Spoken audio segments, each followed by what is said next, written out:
आपको ये जानकर हैरत नहीं बल्कि दुख होगा कि गुज़िश्ता 4 साल यानी 2021 से लेकर 2025 तक पाकिस्तान की रेड बॉल टीम के हेड कोच को 7 दफा 7 टाइम्स तब्दील किया गया है। ये कहानी मोहम्मद हफीज, ग्रांट ब्रैडबर्न से शुरू होकर आकिब जावेद, जेसन गिलेस्पी और अब अजहर महमूद पर खत्म होती है, जिन्हें पाकिस्तान ने अपनी रेड बॉल टीम का इंटरम या कायम मुकाम या फिर खाना पूरी करने के लिए अपनी रेड बॉल टीम का कोच जो है वो मुंतखब कर दिया। अब इस वर्ल्ड टेस्ट चैंपियनशिप के साइकिल पर बात करने से पहले आप जो पिछले तीनों वर्ल्ड टेस्ट चैंपियनशिप के साइकिल हुए हैं उन पर नजर डालें तो पाकिस्तान की परफॉर्मेंस में आपको एक चीज कॉमन दिखाई देगी और वो कॉमन चीज का नाम है इनकंसिस्टेंसी, यानी गैर मुस्तकिल मजाजी पाकिस्तान की परफॉर्मेंस से दिखाई देती है। और मैं आपको बड़े वसूख से कह सकता हूं, ये मेरी ख्वाहिश नहीं है बट ये मैं ऑन पेपर देख रहा हूं कि यही इनकंसिस्टेंसी आपको इस WTC के साइकिल में भी दिखाई देगी, क्योंकि तकरीबन 13-14 टेस्ट मैचेस आपने इस WTC के साइकिल में खेलने हैं और इन 13-14 टेस्ट मैचेस में से भी आप पहले 4 टेस्ट मैचेस में एक बंदा कोच होगा, फिर उसके बाद अगली सीरीज के लिए और कोच आ जाएगा और क्या पता जब तक ये WTC का साइकिल खत्म होगा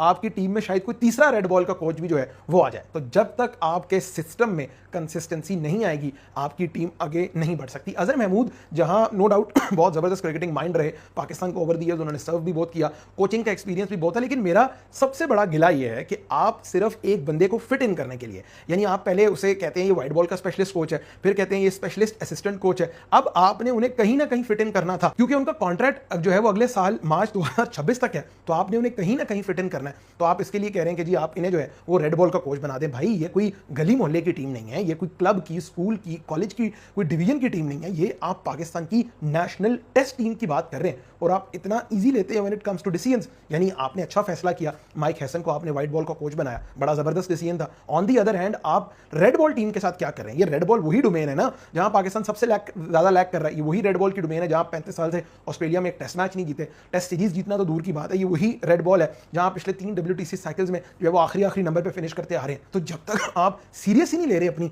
रेड बॉल की डोमेन को, जब तक आप अपनी रेड बॉल पर फोकस होकर काम नहीं करना चाह रहे तो कैसे चलेगा? तो ये एक बहुत ही मुज़हका खेज बात है कि पाकिस्तान दोबारा अजहर महमूद साहब पर जा रहा है और आगे बढ़ने के बजाय, हमारी क्रिकेट मूव फॉरवर्ड होने के बजाय हम फिर पीछे आ जाते हैं। एक स्टेप आगे लेते हैं तो हम 4 स्टेप पीछे आ जाते हैं। वही वहाब रियाज NCA में कोचिंग कर रहे हैं, वही अजहर महमूद जो है वो दोबारा से पाकिस्तान क्रिकेट के सिस्टम में आ गए। तो जब तक आप कंसिस्टेंटली फैसले नहीं लेंगे, मैं फिर कह रहा हूं अजहर महमूद साहब से कोई इतराज नहीं है, इतराज है लैक ऑफ कंसिस्टेंसी का कि 4 मैचेस दे रहे हैं अजहर महमूद को, भाई फिर आप या तो 4 मैचेस भी ना दें या दें तो फिर 13 मैचेस दें कि उसके बाद एक प्रॉपर अकाउंटेबिलिटी का सिस्टम हो। जो बंदा कम मैचेस के लिए आता है वो तो कहता है मुझसे कोई सवाल ही ना पूछे क्योंकि मैं तो पूरे साइकिल के लिए थोड़ी आया हूं। तो इस सूरत में हाल में ये होगा कि ना तो अजहर महमूद अकाउंटेबिलिटी दे सकेंगे, ना उसके बाद आने वाला हेड कोच जो है वो तो कहेगा भाई मैं तो midway through the World Test Championship cycle आया था, मुझे क्या पता किस तरह टीम बनानी है और किस तरह फाइनल के लिए क्वालिफाई करना है। तो ये बड़ी अनफॉर्चुनेट चीज है और जिस तरह ये पाकिस्तान क्रिकेट में कोचिंग के मामला को देखा जा रहा है, आई डोंट थिंक सो कि मैं देख रहा हूं कि पाकिस्तान की ये टीम जो है वो इस WTC साइकिल के फाइनल के लिए भी क्वालिफाई कर पाएगी।